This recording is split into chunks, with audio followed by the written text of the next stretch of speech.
menetapkan dari kelompok pelaku ini sebanyak 9 orang. 6 orang tersangka dewasa dan 3 orang masih di bawah umur. Pengeroyokan di wilayah Kecamatan Patian Rowo yang mengakibatkan 2 korban luka dan 1 meninggal setelah dirawat di rumah sakit.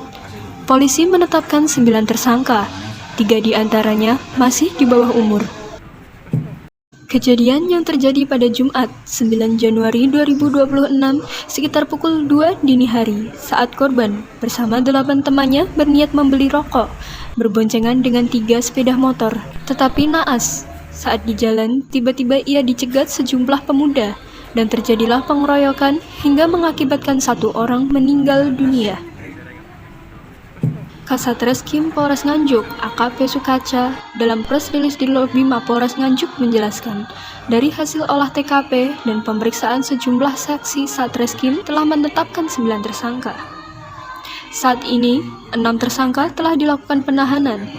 Sementara 3 tersangka yang masih di bawah umur dipulangkan, tetapi tetap ditetapkan sebagai tersangka anak di bawah umur. Ada beberapa saksi yang sudah kami lakukan pemeriksaan, kemudian kami sudah mengamankan dan menetapkan dari kelompok pelaku ini sebanyak 9 orang.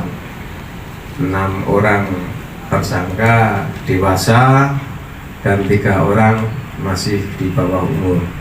Sementara yang 6 orang dewasa sudah langsung kami lakukan penahanan di tanggal 10, namun yang 3 anak masih di bawah umur sesuai dengan sistem peradilan pidana anak, tersangka masih kami pulangkan, namun sudah menyandang status tersangka semuanya karena kami masih meminta waktu dalam proses penanganan penyidikan anak. Ini berbeda dengan penanganan perkara tersangka dewasa karena anak ini kami mempunyai waktu 7 dan 8 hari. Namun insya Allah nanti kami untuk yang 3 ini kami tindak lanjuti seperti yang lainnya.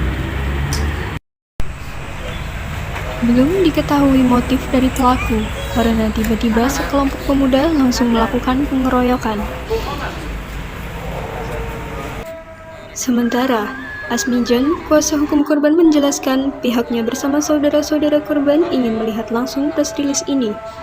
Ditambahkan, ia menyerahkan proses hukum kepada kepolisian. Semua tim advokat beserta dulur-dulur yang ikut mangalu bagio dari sekaligus para ada keluarga korban.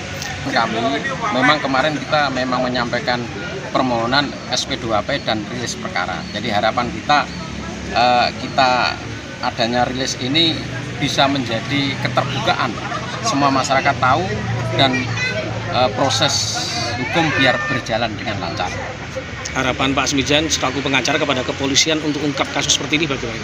Harapan kami tetap harus diproses sesuai dengan hukum yang berlaku sehingga rasa keadilan bisa terciptakan. Dari Nganjuk, Siti Nur Khalifah melaporkan.